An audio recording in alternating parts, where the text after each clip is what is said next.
Hi, welcome to HowtoDandD. My name is Fred Wheeler and today I want to talk about Dungeons and Dragons, but specifically the topic for today is why can't or won't my Dungeon Master be like Matt Mercer? Why can't they Dungeon Master or operate like Matthew Mercer in the game for Dungeons and Dragons 5e?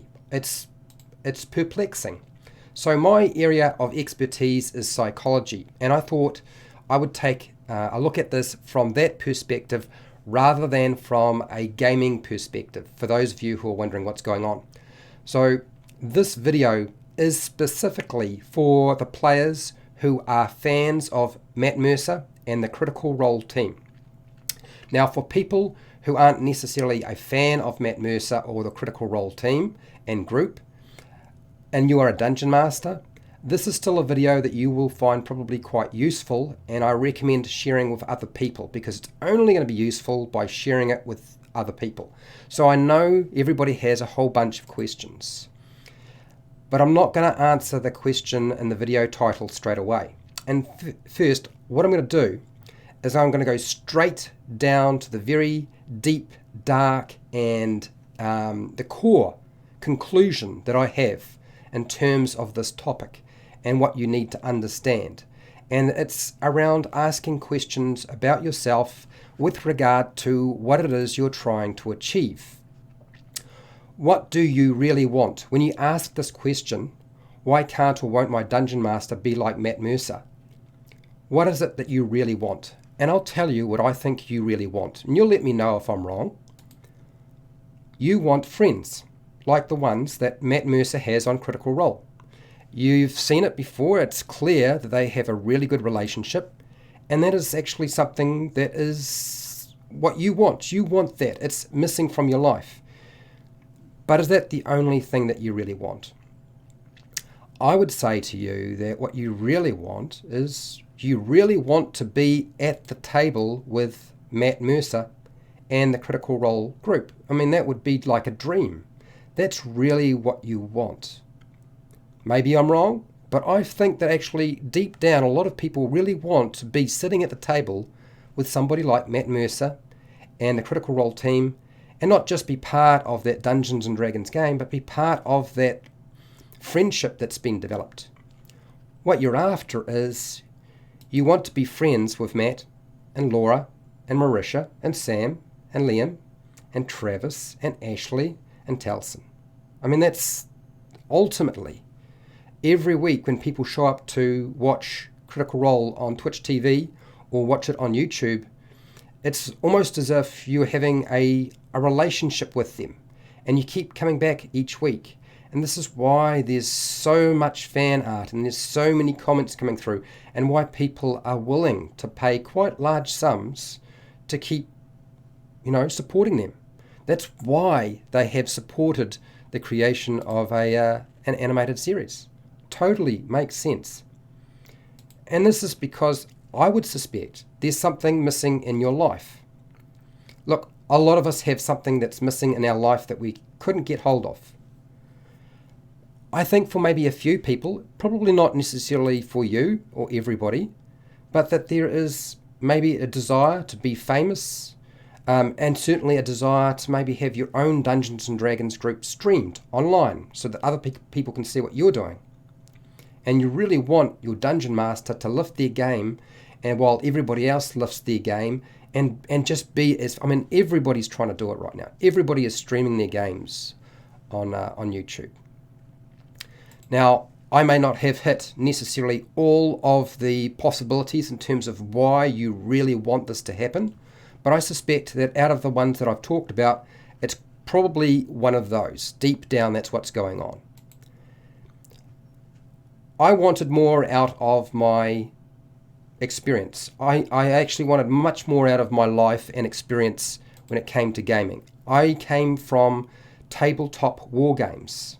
And I moved from tabletop war games to Dungeons and Dragons because I didn't have any friends. You don't really develop good friendships in tabletop wargaming. You develop competitors. And I wanted something that I could hang on to that would last. And it was actually really difficult to get into Dungeons and Dragons. A lot of the Dungeons and Dragons community, when I was involved, were actually very difficult to sort of approach. You couldn't find them.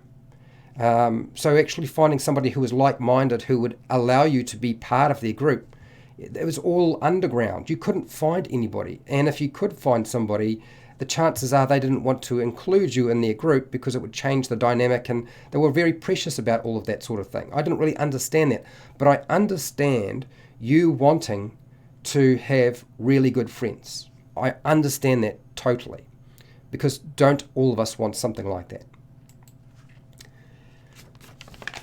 Okay, so then somewhere along the line, as Critical Role picks up steam, somebody coins the phrase, the Matt Mercer Effect.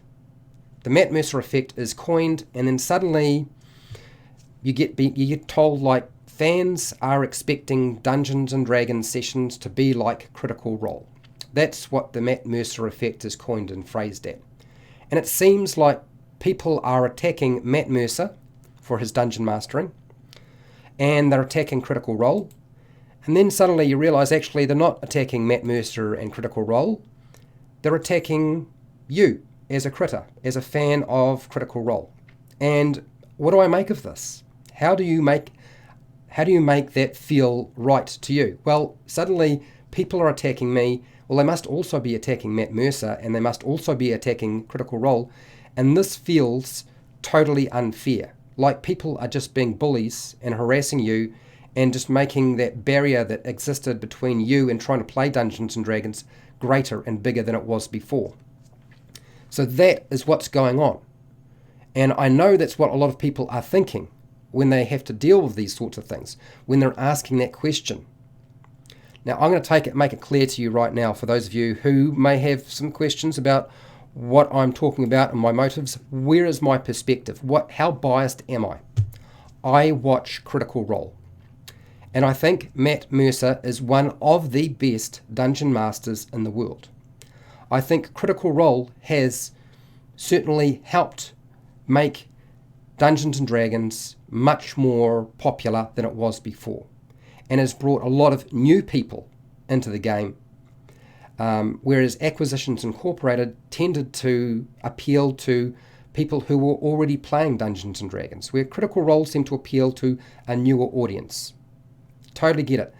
Now, that doesn't mean that I think everything I see on Critical Role is fantastic, and it doesn't mean that I think that Matt Mercer is perfect in terms of a dungeon master. There's no such thing. But that is my personal bias and perspective.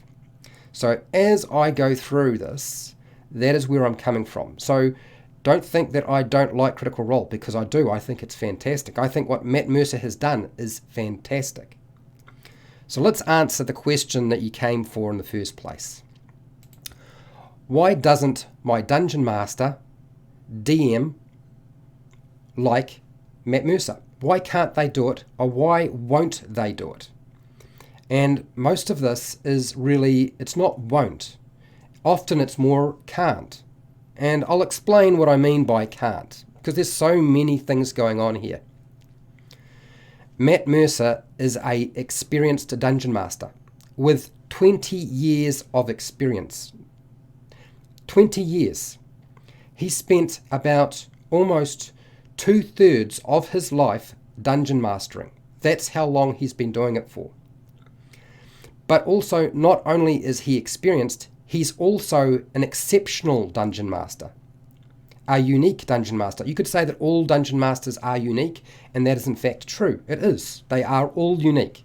But he is very, very unique. He is exceptional in terms of a dungeon master.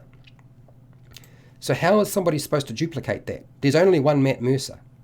And as far as I remember, we can't clone people legally. Not that we would want to even do that. I don't think that Matt would want that. Matt Mercer is also an expert storyteller. Expert. Not just a good storyteller, he's an expert storyteller.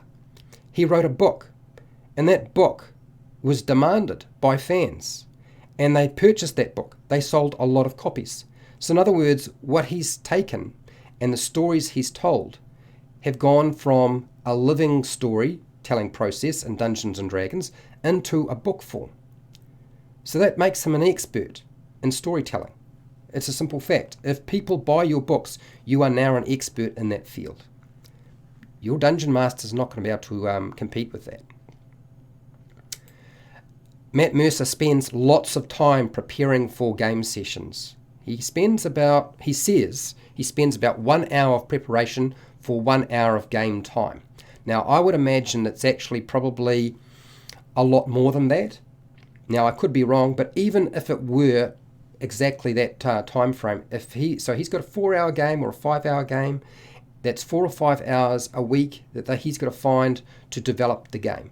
Chances are, unless you don't have a job and you don't have any life commitments and you have plenty of time, you don't have a family or kids or anything like that, and you've got lots of disposable time, you'll never find a dungeon master who has the time to do that kind of preparation.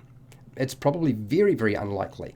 So why does Matt Mercer spend so much time? He probably spends more time preparing than most dungeon masters do at his level.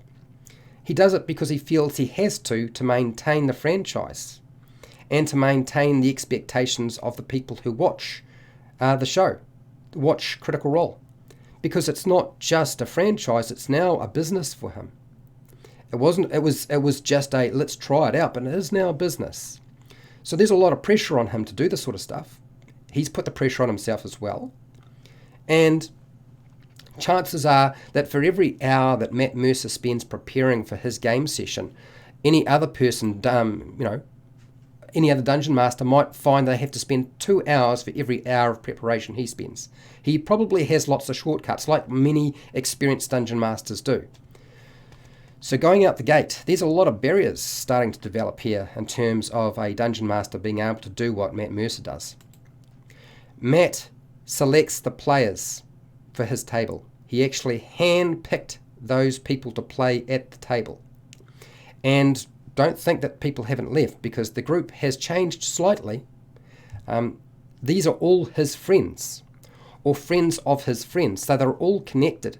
If there were issues, they would no longer be at the table. But they are all his friends. They're all very, very close. Not only that, all of his friends that are playing at the table are some of the best voice actors and actors in the world.